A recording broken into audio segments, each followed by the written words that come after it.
orang yang banyak kebutuhan itu sebetulnya banyak kebodohannya, karena menggantungkan kebahagiaannya dengan banyak hal. Makanya Imam Syafi'i ngendikan istighna itu apa? Al istighna anis sya'labi. Yang dikatakan kecukupan adalah berusaha sebanyak mungkin banyak hal tidak kamu butuhkan, bukan memenuhi semua kebutuhan kamu, karena nafsu kamu ini tidak ada batasnya gitu. Kalau kamu penuhin nggak akan selesai.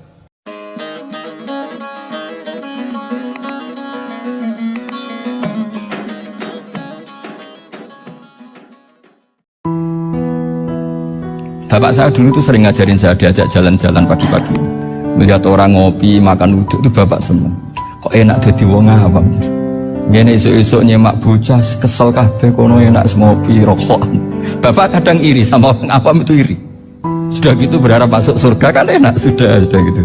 Tahu-tahu mati, tidak tahu ke surga apa ke neraka, ya tidak tahu. Jadi nah, orang dulu itu orang yang bisa mensederhanakan dunia.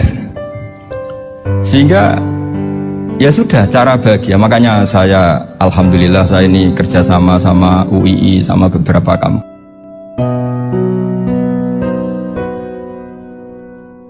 Istighna, hakikatul istighna itu adalah al istighna anis sya'labihi. Jadi pemenuhan kebutuhan yang sebenarnya adalah kita berusaha menghindari sebanyak mungkin kebutuhan yang sekunder, yang nggak penting, bukan memenuhi semua yang kita inginkan. Jadi misalnya begini ya, kalau kita lapar, itu keinginan kita itu makan enak apa asal makan? Tentu jawabannya asal makan yang sehat. Tapi kalau nuruti nafsu kita, makannya yang enak, teman makan ya enak, terus di warung yang favorit. Ini kan satu kebodohan. Kenapa untuk makan saja butuh definisi sekian banyak? Yang kita harus kecewa, warung favoritnya bisa sudah tutup, atau kita ke sana harus macet, ribet.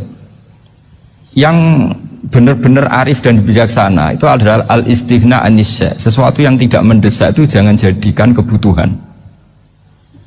Sehingga kalau kita puasa misalnya, semua makanan itu enak karena kita sangat lapar.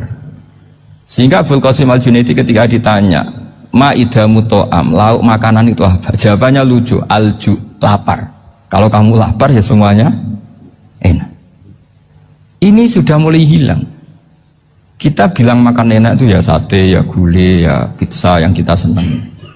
Akhirnya apa? Untuk nikmati nikmatnya Allah itu kita jadi ribet. Apalagi yang orang-orang fasik harus ditemani perempuan yang tidak halal misalnya, atau harus ada ajudan, ribet. Nah pertanyaannya, orang yang ribet sama yang nggak ribet itu pinter mana? Pinter yang nggak ribet. Nah ini kearifan-kearifan yang mulai hilang. Lalu siapa yang bisa mewarisi itu? Ya ulama. Jadi ulama itu cara berpikir sebenarnya simple. Makanya mereka sering kalau tahajud itu, di antara makalah Sayyidina Ali paling terkenal dan yang menjadikan beliau punya derajat yang luar biasa, itu adalah kafani izzan an takuna li robban wa kafani fakhran an akuna laka abdan. Ya Allah, saya ini sudah begitu mulia, begitu terhormat, dan sangat-sangat terhormat karena yang menjadi Tuhan itu Engkau. Jadi rumus pertama itu karena menjadi Tuhan itu Engkau. Hanya Tuhan yang abadi, Tuhan yang pertama, hanya Tuhan yang al-awwal. Coba ya Allah, kalau saya ini punya Tuhan Fir'aun, punya Tuhan mati jadi tontonan lagi, itu kerennya di mana coba? Andai kan kita punya Tuhan Fir'aun. Atau punya Tuhan yang asal-usulnya manusia, apapun hebatnya manusia itu, kita punya Tuhan manusia itu. Tuhan yang lapar, yang kalau nggak makan mungkin pingsan, mungkin bisa kena COVID, nanti Tuhannya diisolasi, kayak apa? Makanya ketika Tuhan Allah menyindir ketuhanan selain Allah itu, Allah hanya menyindir dengan kalimat sederhana, kana yakulanit to'am, yang kamu tuhankan itu masih makan. Hanya kalau nggak makan ya lemes. Jadi lama-lama ada orang gini, alhamdulillah tadi Tuhan mampir ke saya, kelihatannya lapar, setelah tak kasih makan sehat lagi. Susah nggak punya Tuhan yang seperti itu. Beda dengan Tuhan kita, Tuhan yang nggak butuh makan, nggak butuh minum, al-qayyum, zat yang berdiri sendiri tanpa butuh yang lain, al-awwal. Sebelum ada langit bumi sudah ada Tuhan kita, yaitu Allah. Bandingkan dengan Tuhan-Tuhan yang dipertuhan yang lain, yang adanya setelah bumi, misalnya Fir'aun dan sebagainya. Sehingga Sayyidina Ali pertama jadi kebanggaan apa? Kafani izzan antakuna li robban. Saya ini keren betul karena punya Tuhan yaitu engkau, Tuhan yang lahul asmaul husna, Tuhan yang semuanya punya kebaikan, punya keabadian, punya keagungan. Terus wa kafani fakhron an akuna laka abdan, dan saya bangga sekali karena saya menjadi hambamu. Kalau saya jadi hambanya Pak Rektor ribet kan, sudah tak hormati ternyata nanti tidak rektor. Ya kan ribet kan. Terus pokoknya ribet. Jadi budaknya manusia itu ribet. Makanya ada seorang wali datang ke temannya yang jadi presiden atau jadi raja. Datang ke situ karena tidak punya uang, mau minta uang karena temannya raja. Setelah sampai sana ternyata temannya ini karena orang soleh pas berdoa, ya Allah saya minta ini, minta ini, minta ini. Terus si wali tadi pulang. Tanya, kenapa kamu pulang? Ternyata dia sama, masih minta-minta kayak saya. Jadi sederhana dia. Sama-sama minta kamu, minta zat yang kamu mintain katanya. Jadi dulu itu orang itu sebegitu dekat dengan Allah. Sehingga si raja ini terus ketemu wali tadi tanya, kenapa kamu menyepelekan saya padahal sekarang saya raja. Terus ditanya sama wali tadi, karena temannya, kalau kamu di padang pasir tidak bisa minum dan harus minum 1 gelas, dengan ongkos kamu harus mengasihkan semua kerajaan kamu demi minuman itu. Pilih mana, minuman apa tetap jadi raja? Ya saya milih bisa minum. Saya tidak raja tetap hidup, tapi kalau nggak minum mati. Bagaimana Anda bangga dengan satu kerajaan sing la yusawi kak samain, yang tidak sama dengan segelas air. Jadi artinya terus mereka melihat jadi raja itu ya biasa, jadi presiden biasa, jadi rektor biasa. Karena mereka biasa berlogika, hakikatul izzah itu ya taqarrub ila Allah, yang benar-benar terhormat itu ya dekat dengan Allah. Begitu seterusnya mereka bikin paradok-paradok yang aneh, tapi itu menjadi pelajaran. Bapak saya Ki Nur Salim itu senang baca anekdot Nasiruddin Koja. Itu kalau bikin orang-orang aneh, itu dia datang ke satu pesta, pakai baju lusuh, pakai sarung lusuh atau celana lusuh, sama Sohibul Bed yang punya acara dibiarin. Setelah dibiarin dia pulang pakai jas, pakai dasi, pokoknya keren. Dihormatin, pakai alpat, pokoknya dihormatin. Silakan. Pas dia disuruh minum, minumannya itu disokkan saja ke sakunya. Jas, kamu harus minum yang banyak, karena kamu yang dihormati, bukan saya. Terus makanan ya semuanya diletakkan di saku, ada nggak? Ayo kamu makan yang banyak. Alpatnya juga gitu, dikasih sate apa? Ayo kamu makan yang banyak. Mereka tidak melihat saya, melihat kamu. Akhirnya orang satu pesta itu istighfar semua, berarti kita ini salah. Terus dia pidato, kenapa kamu ngomong gitu? Tadi saya datang, orangnya sama. Gara-gara beda pakaian, penghormatannya beda. Berarti yang berhak dapat makanan ini jasa ya, bukan saya. Betapa naifnya kita sebagai orang. Ternyata kita masih hormat sesuatu yang seperti itu, yang atribut lah. Jadi orang-orang sufi itu orang yang bisa menertawakan dunia. Akhirnya ya, pertama dia dianggap orang gila, masa jas dikasih makan, dikasih minum. Tapi secara fikih dia benar, haram dia makan. Karena pas dia datang dibiarin, setelah pakai jas dikasih makan. Berarti hakikat yang dapat rezeki siapa? Jasnya apa orangnya? Jasnya apa orangnya? Jasnya. Jadi itu orang-orang sufi, kearifan orang-orang dulu itu bisa ngelola hal-hal yang keseharian menjadi luar biasa. Ada seorang wali melihat istrinya makan 1 piring, anaknya makan 1 piring, ditanya, kalian kenyang? Wah kenyang sekali. Melihat anaknya minum kopi 1 cingkir, seneng. Kalian seneng sekali. Wah kalau seneng dengan hal-hal yang murah bisa, ngapain harus seneng dengan hal-hal yang mewah? Bodoh sekali saya. Sehingga terus mereka bisa qanaah. Qanaah itu ya hidup itu simple, sederhana. Jadi tentu saya tidak akan ngomong yang muluk-muluk, selain itu tidak bidang saya juga apa ya. Kita ini butuh obat di kondisi Covid seperti ini, butuh kesederhanaan, butuh apa ya, istighna tadi. Kita harus istighna billah an ghairillah. Jadi sudah cukup bahwa Allah ini segalanya. Sehingga tadi saya dengarin himnenya Unisula, yang paling saya kagum adalah dimulai dengan kalimat-kalimat thayyibah. Di antara tugas suci Nabi Ibrahim dan semua Nabi adalah wa ja'alaha kalimatam baqiyatan fi aqibi. Nabi Ibrahim itu Nabi yang diberi gelar Allah, dia adalah nabi yang menjadikan kalimat tauhid itu kalimat yang abadi. Fi akibih, di anak turunnya, di semua generasinya, baik anak turun karena gen maupun karena pembinaan, karena pendidikan. Ini penting sekali saya utarakan karena apa? Satu kehidupan itu sebenarnya digerakkan oleh kata-kata, oleh mutu kalau oleh bahasa modern. Sehingga banyak ulama mengatakan al-ibarat kutun li'ailatil mustami'in, bahwa redaksi atau moto atau pegangan hidup itu penggerak kehidupan.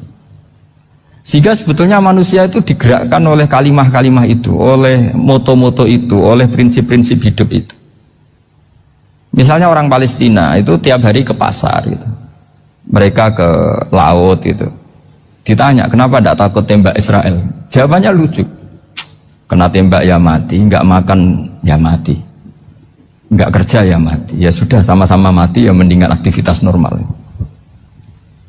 Tapi saya tidak menyarankan itu untuk melawan konflik. Ini cerita saja. Kamu jangan provokator itu. Karena ini wilayah sensitif. Jadi banyak orang yang poligami, kalau ditanya alasannya gitu, istri satu ya cerewet, dua ya cerewet, mendingan 4 ya banyak ya gitu. Tapi ada yang kebalikan, istri satu cerewet saja hampir jantungan, apalagi 4 tinggal matinya kan gitu. Itu semua yang menggerakkan itu kalimat. Kalimat itu satu pegangan. Banyak orang loh yang nggak ingin jadi rektor tuh banyak loh Pak Bejo. Jangan kira semua dosen ingin jadi rektor. Melihat rektor sibuk rapat mempertahankan reputasi Unisula, terus sering pegang kepala, ngapain repot-repot? Jadi tukang sapu aja dapat gaji, ngopi, rokokan, selesai. Bodoh amat jadi rektor, mikir orang banyak. Banyak loh orang yang ingin jadi presiden tuh banyak. Karena ngopi nyaman, gak ada yang ganggu. Mau tidur sampai jam 9 siang juga gak ada yang ganggu. Sehingga mereka melihat pegawai negeri itu gak keren, orang kok diatur jam, disiplin. Itu memang cara Allah membagi rahmat. Mau kamu apakan coba? Cara syukurnya dia seperti itu. Bapak saya dulu tuh sering ngajarin saya, diajak jalan-jalan pagi-pagi. Melihat orang ngopi, makan uduk itu bapak seneng. Kok enak jadi wong awam. Ngene esuk-esuk nyemak bocah kesel kabeh kono enak ngopi rokokan. Bapak kadang iri sama orang awam itu iri. Sudah gitu berharap masuk surga kan enak, sudah gitu. Tahu-tahu mati, tidak tahu ke surga apa ke neraka ya tidak tahu. Jadi nah, orang dulu itu orang yang bisa mensederhanakan dunia. Sehingga ya sudah cara bahagia. Makanya saya alhamdulillah saya ini kerjasama sama UII sama beberapa kampus. Memang amdan itu sengaja.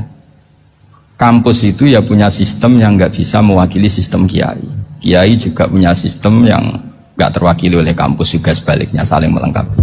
Saya sering ketemu rektor UII, rektor kampus-kampus Islam. Mereka cerita, Gus pendidikan pondok harusnya dimodernkan gini-gini. Saya bilang, kalau pondok modern kayak kampus itu nanti saya ketemu Allah tidak bisa jawab. Kenapa Gus? Saya beri contoh gini. Kalau misalnya perempuan perawan lah atau apa saja, pokoknya perempuan, mau tanya tentang menstruasi atau haid. Kalau semuanya sistem kampus, dia harus kuliah dulu. Registrasi dulu, kuliah dulu, bayar dulu, dan dapat jawabannya nunggu mata kuliah pas itu. Bandingkan kalau sistem pondok, saya tuh sering ke pasar sama anak saya dicegat sama ibu-ibu, Gus, anak saya ngalami gini-gini, keluar darah terus menerus, nggak 6 hari tapi 1 bulan penuh. Itu hukumnya apa Gus? Nanti saya mau sowan ke jenengan. Nggak usah sowan, di sini aja. Ya sudah. Sebelum mengeluarkan darah yang rutin seperti itu biasanya haidnya berapa hari? 6 hari ya sudah ikut yang 6 hari, yang lainnya istikhadah. Ngoten tok Gus, ya udah ya. Begitu terus di masalah udhiyah. Ya coba kalau semuanya pakai sistem kampus, daftar dulu, bayar dulu. Jadi ini nggak ada jawabannya, nunggu mata kuliah itu. Baru dapat jawaban. Itu biasa nggak sholat bertahun-tahun karena belum ada jawaban tentang itu.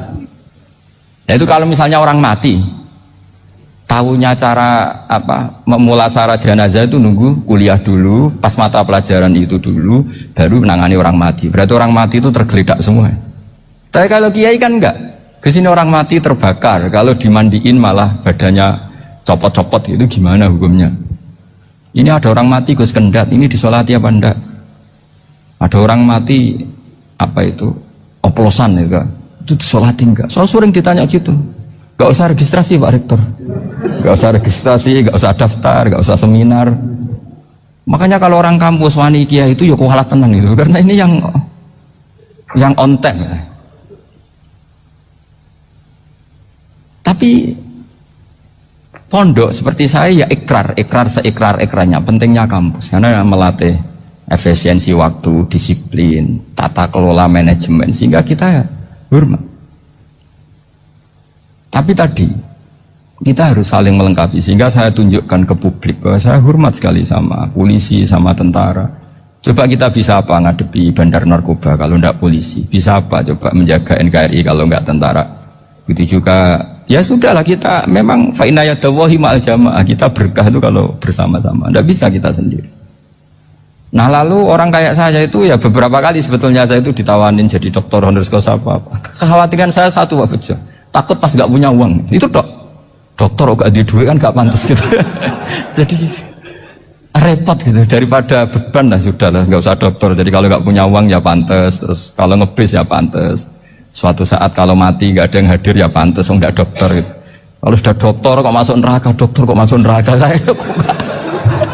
kayaknya, apalagi rektor kampus Islam kok masuk neraka itu kan kok kayak nggak pas itu. Misalnya rektor Unisiola ditanya mungkar nakir, nggak bisa kan kayak gimana gitu.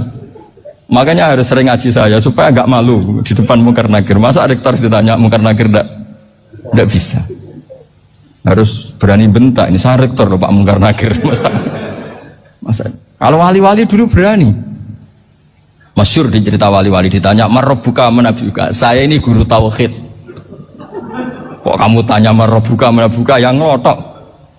Kamu tidak pernah ngaji enak aja tanya. Jadi wali-wali itu ya rileks ngadepi mungkin. Saya yakin rileks wali di Bang Parik baru saya yakin itu. Karena wali itu lebih dekat Allah. Sehingga orang dulu itu saya ulang lagi ya, ada satu kearifan namanya hidup itu apa?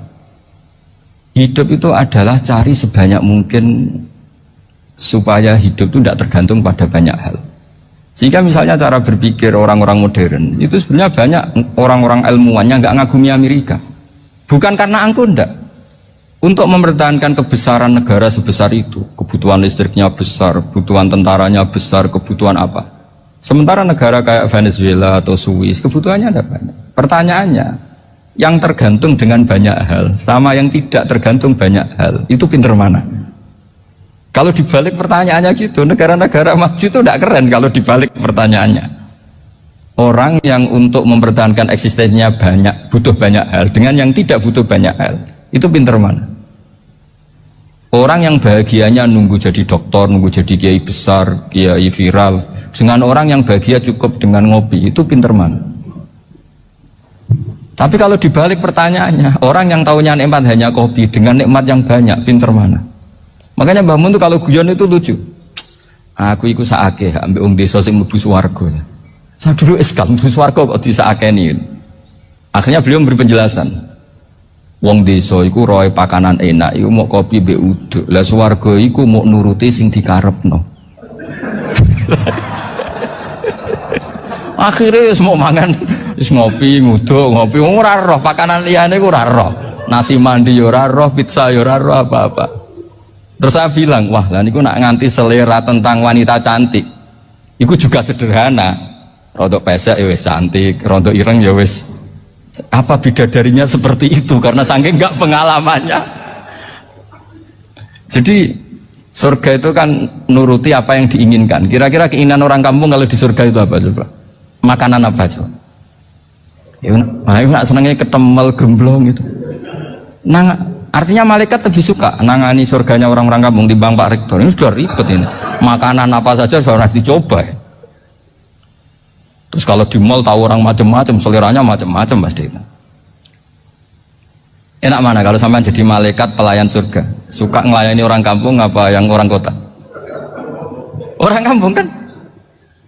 Jadi ya itu guyon tapi itu menjadi pikiran kita bahwa orang yang banyak kebutuhan itu sebetulnya banyak kebodohannya karena menggantungkan kebahagiaannya dengan banyak hal. Makanya Imam Syafi'i ngendikan istighna itu apa? Al istighna anis sya'labi, yang dikatakan kecukupan adalah berusaha sebanyak mungkin banyak hal tidak kamu butuhkan. Bukan memenuhi semua kebutuhan kamu, karena nafsu kamu ini tidak ada batasnya gitu. Kalau kamu penuhin nggak akan selesai. Itu ada perempuan yang kurang cantik itu minta doa saya, Gus doain suami saya kaya, terus tak guyonin, terus nggak minta. Kalau suami kamu kaya, yang pertama dirubah itu apa? Rumah supaya rumah saya bagus. Kedua apa? Mobil supaya mobil saya bagus. Nanti yang dievaluasi itu kamu. Mobil bagus, Alphard, rumah mewah, istrinya kamu, pasti itu dievaluasi. Langsung nggak usah sudah gini aja kan. Jadi pertama yang dievaluasi itu kaya itu, coba kalau suami kaya itu yang dievaluasi pertama rumah ya, rumah ganti, setelah itu apa? Mobil. Kira-kira berikutnya akhirnya sudah nggak jadi. Nabi Ibrahim itu pernah minta umur panjang, keren umur panjang. Sama Allah nggak dijawab. Datang orang tua gitu mertamu ke Nabi Ibrahim, terus disuguhi dikasih kurma. Apa itu? Kok kurma apa? Anggur yang sudah matang sekali, sudah dimakan. Setelah dimakan meler keluar lagi, dimakan lagi meler lagi. Terus Nabi Ibrahim masuk lagi ke kamar. Ya Allah, doanya tak cancel. Nanti kalau saya tua kayak itu. Jadi Allah itu nggak jawab langsung tapi ngirimkan itu. Akhirnya ya Allah nggak jadi. Nanti takut itu. Saya pernah ngalami jadi kiai tadi, ada ibu-ibu ya nggak pati cantik lah. Suaminya tuh miskin sekali. Minta doa saya supaya kaya. Bareng tak kasih pertimbangan itu, udah nggak usah, nggak jadi. Jadi itu kearifan. Tapi kearifan ini harus kita tanamkan. Saya nggak bisa membayangkan Indonesia yang besar ini, andai kan tidak ada qanaah, nrimo ing pantum. Coba sekarang ada Covid. Andai kan Indonesia tuh kayak Perancis. Saya beberapa kali punya tamu orang yang hidup lama di Perancis, bahkan dapat istri orang Perancis. Itu dulu nggak begitu mencintai Indonesia. Tapi setelah di Perancis 2 tahun, wah Indonesia hebat. Di Perancis itu kata dia kalau cerita, semua kebutuhan masyarakat itu dibebankan ke negara. Apa saja minta negara, apa saja nyoal negara. Sementara Indonesia, coba kalau Indonesia mengalami seperti ini kok tidak ada qanaah rimo ing pantum, bisa kios Indonesia. Orang miskin nyalahkan negara, kelaparan nyalahkan negara, apa saja.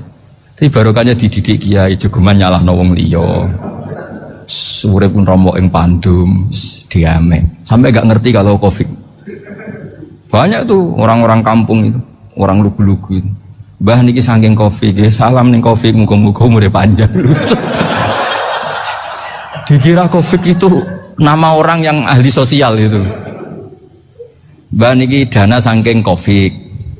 Matur nuwun sampekno salamku, muga-muga umur panjang. Bingung kan yang nganterin ini. Ini gimana yang mau menjelaskan? Memang nggak paham. Ribet kan? Tapi saya pastikan bahwa dengan keadaan seperti ini kita bahagia, kita stabil, itu jelas barokahnya kalimah tadi, moto tadi atau pegangan hidup tadi. Makanya disebut al-ibarat qutun li'ailatil mustami'in, bahwa redaksi atau kata-kata atau pegangan atau filosofi hidup, apalah namanya itu adalah penyemangat. Karena kata-kata ini memang luar biasa. Ketika sahabat perang demi kebenaran, zaman itu ya pasti benar karena yang dibela Nabi. Dulu itu kan enak zaman Nabi, yang dibela mesti benarnya, musuhnya mesti salahnya. Sehingga dulu itu memang harus tegas. Kalau sekarang mau tegas gimana? Yang kamu bela tidak mesti benar, musuhnya tidak mesti salah. Ribet kan kalau misalnya saya tukaran sama Pak Rektor, kamu mau bela mana kan bingung. Saya tidak mesti benar, saya tidak Nabi. Pak Rektor apalagi tidak mesti benar lagi kan? Ribet kan?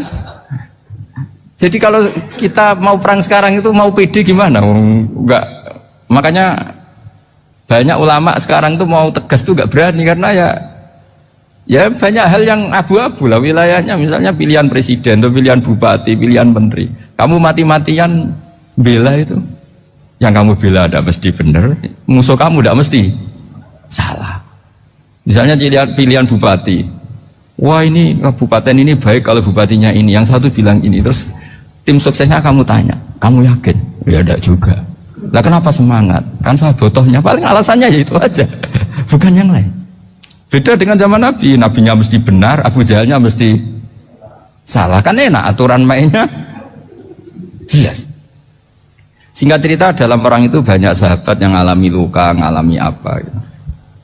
Kemudian curhat ke Nabi, ya Nabi gara-gara derekkan jenengan, ngikuti jenengan, saya harus ngalami seperti ini. Ngiranya orang itu diapresiasi sama Allah keluarnya. Ternyata sama Allah gak diapresiasi. Malah diturunkan ayat intakunu ta'lamuna fa innahum ya'lamuna kama ta'lamun wa tarjuna minallah malah yarjun. Kalau kamu sakit karena perang, orang-orang kafir itu ya sakit, itu saja berani padahal demi kekafiran. Wa tarjuna minallah malah yarjun, padahal kamu punya nilai lebih, yaitu berharap kepada Allah yang mereka tidak punya. Saya jadi kiai itu ya kadang mangkel, karena yang benci ya benci, yang seneng itu ngel-ngel loh kayak Pak Bejo. Jadi semuanya ribet. Nah iya, yang benci ya ganggu, yang seneng ya ganggu, tambah nemen.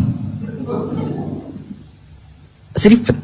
Tapi kalau sudah ingat bandar narkoba, mereka berhadapan dengan polisi, kadang ditembak karena kesalahannya terlalu fatal. Antar persaingan mereka juga bisa tembak-tembakan karena merebut pasar narkoba. Itu saja mereka berani. Kok kita yang jadi kiai kadang dicium tangannya, dihormati, gak berani, hanya takut apa ya, musibah-musibah kecil lah, atau problem-problem kecil. Nah iya, kalau kita bandingannya gitu. Kalau kamu mau tahajud kedinginan, itu masih nanti dihisap Allah itu gitu. Maling ayam itu keluar malam-malam, hanya dapat ayam. Itu gak takut dingin. Ya gak takut digebuki masa. Kamu mau tahajud saja takut dingin. Makanya nanti hisapnya orang soleh itu nanti dijajarkan orang dolim. Terus diperbandingkan. Wah itu habis kamu kalau itu.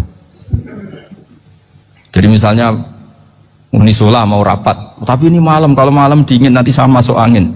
Anak-anak pang di perapatan aja berani kamu. Kalau sudah perbandingannya gitu tuh ribet kita nanti. Makanya itu kalimat itu moto atau filosofi hidup. Sehingga diulang lagi nasihat itu. Iyam saskum korhun fakodu masal koma korhum mislu.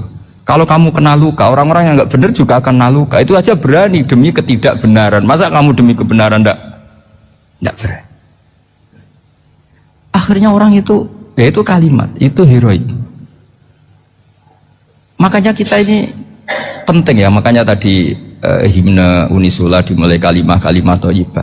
Karena kalimah ini yang menjaga kita, kalimah ini. Misalnya tentang Tuhan. Kenapa orang Islam imannya kokoh seperti ini, termasuk yang sudah hidup di Amerika, di Australia, di mana-mana? Itu ya barokahnya ajaran atau barokahnya kalimah. Saya sebut kalimah saja pakai bahasa santri. Karena la ilaha illallah itu dalam tradisi santri disebut kalimatu haqqin alaiha nahya wa alaiha namut wa alaiha nub'ats. Ada yang riwayat wa biha nub'ats insyaallah taala minal aminin. Kenapa mereka di mana-mana meskipun sekolah di Amerika, di Australia, bahkan di Uni Soviet tetap mukmin? Itu barokahnya ajaran yang benar. Allah itu siapa? Tuhan. Tuhan itu sifat dasarnya apa? Awal. Dia harus wujud awal sebelum makhluk yang lain.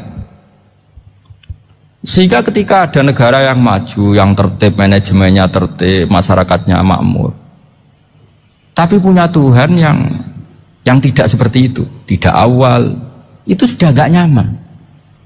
Karena ndaklah keren Tuhan saya, karena Tuhan saya itu al-awwal, zat yang pertama.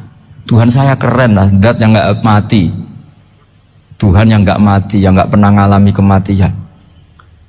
Sehingga tontonan atau yang dilihat kenikmatan-kenikmatan yang lain ini tidak mengubah dia pendirian tentang Tuhan, karena mantapnya satu kalimat tadi bahwa Tuhan itu ya harus satu, harus awal, harus tidak mati, tidak rusak, tidak mengalami apa-apa yang membahayakan.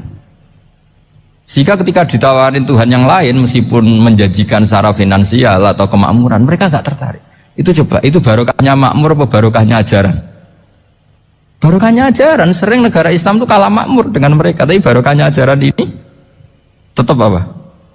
Tetap Islam. Makanya Nabi Ibrahim, Nabi yang sukses bikin waja'alaha kalimatam baqiyatan fi aqibi.